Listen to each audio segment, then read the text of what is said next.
அம்மா இன்னைக்கு என்ன வறுவல்? இது வந்தும்மா சிக்கன் உப்பு கறி செய்கிறேம்மா. உப்பு கறி அது எப்படிம்மா இருக்கும்? எப்படி செய்கிறதுன்னு காமிக்கிறேம்மா பாருங்க.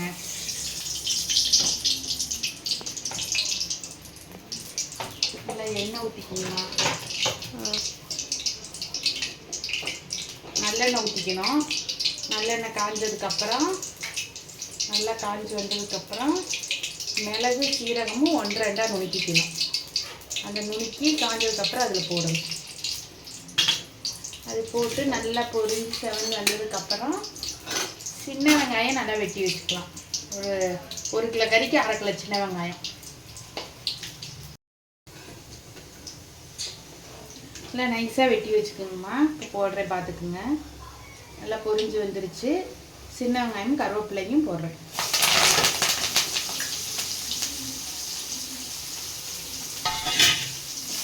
நல்லா இதை வதக்கி விட்டு நல்லா செவந்து வந்ததுக்கப்புறம்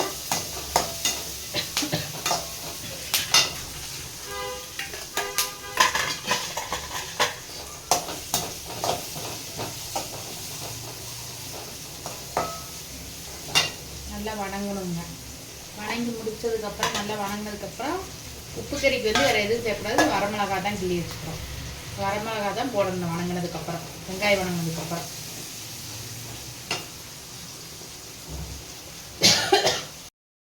வெங்காயம் வணங்கினதுக்கப்புறம் வரமிளகா கொஞ்சமாக போட்டுக்குங்க. அப்புறம் காரத்தை பார்த்துட்டு கொஞ்சம் போட்டுக்கலாம்.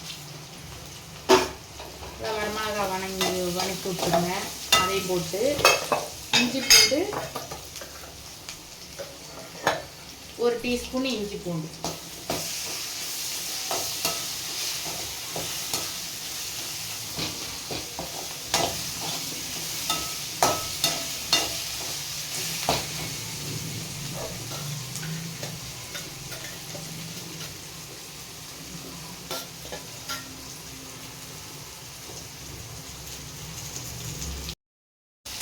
நல்லா வணங்கிடுச்சுங்க. அடுத்தது வந்து சிக்கன் நல்லா அலசி வச்சு போட்டுக்கலாம்.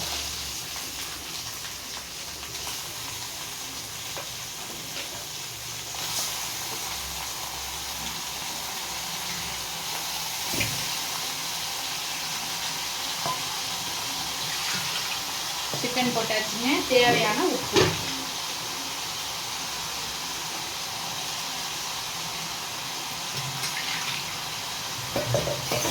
தேவையான உப்பு போட்டாச்சுன்னா நல்லா கிளறி விட்டுருங்க.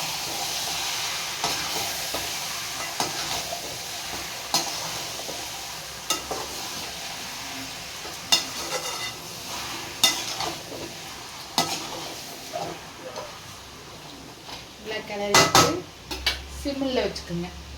சிம்மில் வைக்க தான் இந்த மிளகா கரைஞ்சி அப்படியே கலர் மாறி வரும். நல்லா வெந்துடும். சிம்மில் வச்சு நல்லா மூடி வச்சுங்க. ஒரு 10 நிமிஷம் கழிச்சு பார்த்தா வெந்துடும்.